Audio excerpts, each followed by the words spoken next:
ట్రైనింగ్కి వెళ్తున్నాం. మిగిలిన అన్ని రోజు నువ్వు రావచ్చు. మేము వెళ్ళే రోజే వస్తున్నాం. ఊరికి వెళ్ళట్లేదా? క్యాన్సిల్ ఉంది కదా. క్యాన్సిల్ లేదా?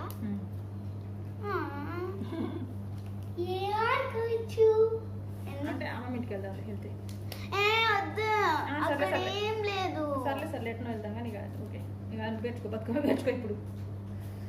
అక్కడ ఏముండదు అసలుకి. సరే సరేనే. నాకు నచ్చదు ఊరంటే. పిచ్చి ఉంటుంది కదా, అది కాదు. మూడు పిచ్చి కాదు. మా అమ్మమ్మ వాళ్ళ ఇల్లు ఒక పొలాన్ని ఉంటుంది అసలుకి, చాలా దూరం. ఇక్కడ విలేజ్, వాళ్ళ విలేజ్ ఇది అనుకో, వాళ్ళ విలేజ్ ఇది. వాళ్ళ ఇల్లు ఇక్కడ ఉంటుంది. విలేజ్ అంత దూరం దగ్గర ఎక్కడో పొలంలో ఉంటుంది. అది వెరీ దూరం ఉంటుంది. అది ఒక చిన్న రోడ్డు నుంచి వెళ్ళాలి.